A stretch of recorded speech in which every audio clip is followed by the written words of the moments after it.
Écoutons cet extrait des vidéos. Cette fois, c'est grave. Ils planifient une guerre invisible contre les pays de l'Alliance des États du Sahel, le Mali, le Burkina et le Niger. Après qu'ils aient tenté en vain de déstabiliser ces États, quand je parle de ils, vous comprenez de qui il s'agit. Suivez mon regard. Après avoir tenté en vain de déstabiliser ces États, cette fois, ils planifient une guerre invisible. Je vais vous laisser suivre cet extrait de vidéo dans lequel vous-même, vous allez suivre et écouter le plan qu'ils mettent en place pour déstabiliser ces États. Une guerre invisible. Et quand on parle de guerre invisible ici, on parle de guerre biologique. Contre ces trois pays dont le seul crime qu'ils ont commis, c'est de vouloir arracher leur réelle indépendance, mais surtout de prendre leur destin en main. Mais cela passe très mal dans l'oreille des donneurs de leçons, des impérialistes, dont on leur avait dit que l'Afrique était leur héritage. L'Afrique leur appartenait. Mais ils n'ont toujours pas compris que le monde évolue. Les choses avec, les mentalités aussi. L'Afrique des papas, c'est terminé. Écoutons cet extrait des vidéos. Et par la suite, on va se retrouver pour partager la leçon de vie qui se cache derrière. Qu'ils le veulent ou pas, l'Afrique sera libre. Écoutons. C'est toute une zone d'Afrique qui est en train de basculer et qui pourrait devenir le levier de nos compétiteurs, et notamment de la Russie, pour imposer un modèle de société qui n'est pas le nôtre. C'est ça qui se passe. C'est pas uniquement la sécurité. Et on voit cette espèce de traînée de poudre. On voit maintenant les Russes qui sont arrivés au Tchad, qui sont au Burkina, qui sont au Niger, qui sont peut-être bientôt au Sénégal. On sait qu'ils avaient manifesté leur intention de prolonger vers la Côte d'Ivoire. C'est pour moi un peu ça l'enjeu. Du coup, si notre pays a l'intention de continuer à peser ou de conserver une forme d'influence dans cette zone-là, il est clair que ça n'apparaîtra pas dans les champs physiques. Je pense que l'option militaire, ou la présence militaire, ou la visibilité militaire ne sera plus un critère pour développer cette influence. Je pense qu'elle reposera sur les champs immatériels. C'est dans ce domaine-là qu'il faut investir. Et globalement, en le résumant, il faut passer d'une stratégie démonstrative et bruyante à une stratégie discrète et une stratégie d'accès. C'est à mon avis ça l'enjeu. Et tous les acteurs que vous avez réunis ici, mais bien d'autres, devraient participer à cette stratégie, si jamais c'est bien notre stratégie. Vous-même, vous avez écouté. Cette fois, il faut passer à une vitesse supérieure. On n'a plus besoin des bases militaires françaises qui sont visibles. On n'a plus besoin des interventions visibles et bruyantes. Comme ce qui s'est passé en Libye, ce qui s'est passé en Côte d'Ivoire, pour qu'on envoie le président Laurent Gbagbo à la CPI. Non, on ne passe plus par ces moyens-là. C'est trop visible. Ce sera trop visible aux yeux du monde. Et on se fera passer pour ceux qui disent des choses et font le contraire. Cette fois, il faut adopter des stratégies peu bruyantes, des guerres biologiques. Vous vous rappelez, il y a quelques années en arrière, il y avait des documentaires qui sont sortis sur ce fameux virus du VIH-Sida. Donc ce sont eux-mêmes dans les documentaires qui affirmaient qu'il y a eu pas mal de millions d'Africains à qui on a injecté ce virus, où on a vu dans les pays de l'Afrique du Sud, l'Afrique du Sud, le Botswana, la plupart de ces pays. Voilà pourquoi là-bas on a un taux élevé de séropositifs à cause de ceux qui nous ont injectés. On a eu Ebola quelques temps plus tard, qui a disparu. Récemment, c'était le Covid, dont le monde était confiné. Et quand la guerre en Ukraine a débuté, on ne parlait plus de confinement, on ne parlait plus de virus. Jusqu'à aujourd'hui, on n'en parle plus. De qui se moque-t-on? Oui, voilà la stratégie qu'il prévoit de mettre en place contre ces trois pays. Pour avoir osé dire non, ça suffit comme ça. Après avoir tenté en vain de déstabiliser le Mali, le Burkina et le Niger, on a tous vu ici, à partir du moment où on leur a dit vos bases militaires françaises présentes dans nos territoires, vous allez partir. Après un bras de fer, ils ont fini par partir. Et comme ça ne suffisait pas, au Niger, vous avez vu le bras de fer qu'il y avait entre la France et les nouvelles autorités du Niger. L'ambassadeur ne partira pas, il est resté quelques mois là-bas. Au fini, c'était devenu humiliant et ridicule pour la France. Ils ont fini par appeler leur ambassadeur. Ils sont passés par les sanctions avec la CEDEAO. Les sanctions n'ont rien donné. Ils ont brandi la menace d'intervention militaire. Ça aussi, ça n'a rien donné. Maintenant, qu'est-ce qu'il faut faire? Il faut passer par des attaques peu bruyantes, peu visibles. Des attaques biologiques, des attaques chimiques. Et voilà ce qu'ils préparent. Mais ils ont oublié que le monde évolue et que ceux qui sont en face ne sont pas aussi des enfants et qui sont en train de se préparer en conséquence. Oui, voilà les personnes qu'on a aujourd'hui qui s'érigent toujours en donneurs de leçons, mais qui n'ont toujours pas compris ce qu'on leur reproche depuis tant d'années. Je ne sais pas qui leur avait dit que l'Afrique leur appartenait, que l'Afrique était leur héritage. qu'ils pouvaient en disposer quand et comme ils voulaient. Durant des décennies, des siècles, ils étaient en Afrique. Ils ont pillé les ressources, colonisation, esclavage, déportation. Pendant que les autres étaient concentrés pendant la guerre, non, ils étaient en train de piller l'Afrique. Aujourd'hui, on parle de l'Allemagne, qui est leur pays voisin, qui est la première puissance économique d'Europe. Sans colonie en Afrique, ne pille pas l'Afrique. Elle fait partie des perdantes de la Seconde Guerre mondiale. Mais elle a compté dessus elle-même pour se rebâtir, la révolution industrielle, pour devenir la première puissance économique d'Europe. Je crois 4e dans le monde. Pendant ce temps, voilà un peuple de pas reçus, qui sont tout le temps en train de brandir l'Afrique comme étant leur intérêt. Et qu'aujourd'hui, que les Africains disent, ça suffit comme ça. Vous avez dit, venez nous aider. Et après tant de décennies, l'aide ne nous a rien apporté. Alors on peut se passer de vous et on veut faire sans vous. Pour eux, non, c'est la Russie qui est derrière. Et même si c'était la Russie qui était derrière, l'Afrique est libre de commercer, de traiter, travailler avec qui elle veut. Ce n'est plus à vous de nous dire qu'est-ce qui est bien pour nous et ce que nous voulons pour nous.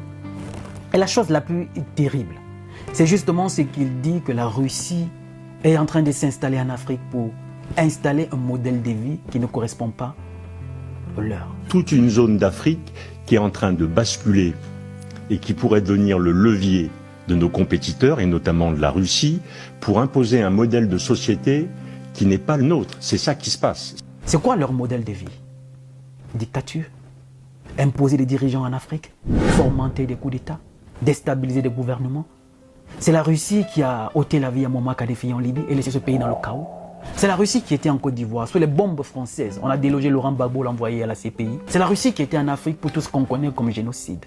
C'est la Russie qui était en Irak, où on a brandi les preuves mensongères contre Saddam Hussein. On lui a ôté la vie. C'est la Russie. Mais de qui se moque-t-on?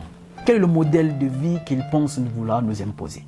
Je crois qu'ils n'ont toujours pas compris que le monde évolue, les choses avec, et que l'Afrique de papa, c'est terminé. Oui, c'est terminé parce que la génération de nos grands-parents ont peut-être vécu sous cette influence-là. La génération de nos papas aussi ont vécu sous cette influence-là.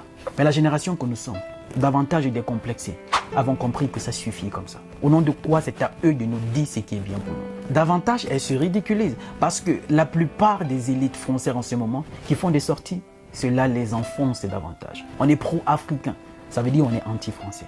Non, on peut être pro-africain sans être anti-personne. Nous sommes juste pro-africains. Regardez-vous dans une glace et posez-vous des bonnes questions. Vous aviez été là pendant des siècles. Mais qu'est-ce qui s'est passé pour qu'il y ait un basculement? Ça veut dire qu'il y a quelque chose qui n'a pas marché. Vous n'avez toujours pas été sincère. Vous n'avez jamais été sincère. Le moment est venu de vous regarder dans une glace, de vous reposer de bonnes questions. Essayez de rectifier ce qui n'a pas marché. Mais comme ce n'est pas du propre de la France de reconnaître ses erreurs, elle est toujours une France arrogante qui ne dit pas son nom. C'est justement ce qui persiste et c'est ce qui continue. Et voilà encore un autre qui ressort et dit, là, il faudrait maintenant des interventions peu bruyantes, silencieuses et techniques. Pour des pays qui ont tout simplement demandé, nous on veut prendre en main notre destin.